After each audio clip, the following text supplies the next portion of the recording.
Piensa en cualquier cosa del mundo que se mueva. ¿Lo tienes? Podría ser un coche, una bicicleta, una pelota o incluso tú saltando o corriendo. ¿Alguna vez has pensado en por qué si una piedra está quieta lo seguirá estando a no ser que la muevas? ¿Y en por qué cuando le damos una patada a una pelota se mueve?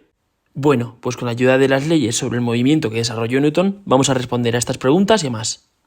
Pero Newton vivió hace mucho tiempo. ¿Aún sirven estas leyes? Sí, y además son válidas para todos los cuerpos en relación a su movimiento. Acompáñame a conocerlas. La primera ley del movimiento, o ley de la inercia, no fue idea únicamente de Newton. Para desarrollarla, partió de la base de otro gran científico, Galileo Galilei. Este ya había experimentado con cuerpos en movimiento, y los resultados fueron tomados por Newton para concluir que cualquier cuerpo permanecerá en reposo o movimiento a velocidad constante a menos que una fuerza externa lo haga cambiar de posición. Para que lo entiendan mejor, vamos a tomar como ejemplo esta botella de agua. El estado natural de la botella es permanecer quieta. Ella no se va a mover a menos que yo la mueva. Si la empujo, estoy aplicando una fuerza que cambia su estado. Pasa de estar quieta a estar en movimiento.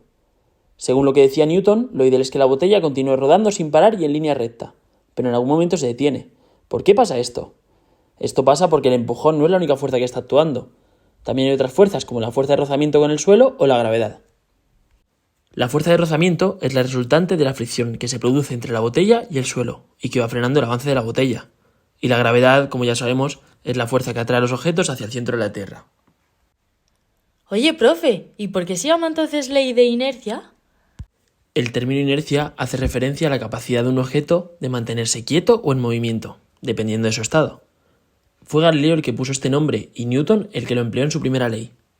La segunda ley del movimiento, o ley fundamental de la dinámica, dice que la aceleración de un objeto es directamente proporcional a la fuerza que actúa sobre él e inversamente proporcional a la masa. Es decir, que para que un objeto se mueva rápidamente debes aplicarle mucha fuerza, pero también que la rapidez con la que se mueve el objeto depende de qué tan liviano o pesado sea. Vale, a lo mejor solo con esto se nos hace un poquito difícil de entender la segunda ley, pero ¿qué te parece si buscamos un par de ejemplos? Desde pequeñito, cuando iba a comprar con mi madre, yo era el encargado de llevar el carro. Cuando llegamos al supermercado, el carro pesaba muy poco porque estaba vacío. Entonces yo podía ir con mi madre al lado de ella sin apenas esfuerzo. Pero a mí me gustaba correr, me gustaba pensar que el carro era un coche de Fórmula 1. Entonces aplicaba mucha fuerza para poder acelerar más y más. El problema venía cuando mi madre empezaba a echar cosas al carro, lo que hacía que su peso aumentara y yo tuviera que hacer muchísima más fuerza para poder moverlo. Como has podido comprobar si has estado atento al ejemplo, en esta ley interactúan tres elementos: fuerza, aceleración y masa, y están relacionados entre ellos. Si queremos buscar una mayor aceleración, podemos aumentar la fuerza, pero también podemos seguir con la misma fuerza y reducir la masa. Visto esto de manera un poco más teórica, vamos a volver a usar nuestra botella como ejemplo casero. Como vemos, si la botella está vacía y la empujamos, se desplazará a una cierta distancia.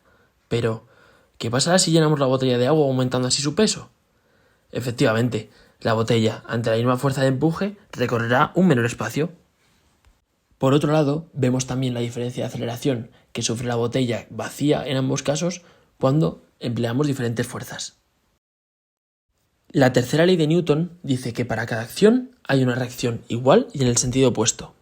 Eso quiere decir que siempre que un objeto realice una acción como mover, empujar u oprimir otro objeto, este último reaccionará devolviendo la misma fuerza. ¿Y cómo reaccionan los objetos? Normalmente ponen resistencia o también empujan. Para entender un poco mejor, vamos a ver estos ejemplos.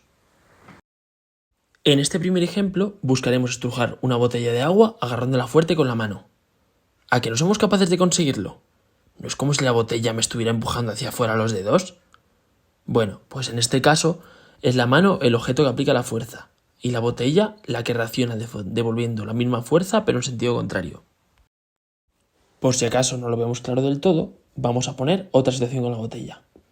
En este caso la lanzaremos contra la pared con una cierta fuerza. Al llegar a la pared se chocará y se desplazará en la misma dirección pero en el sentido contrario. Ahora es la pared el objeto que se encarga de la reacción, como podemos ver. Entonces, para entender la tercera ley de Newton, tenemos que tener en cuenta que siempre hay dos objetos interactuando.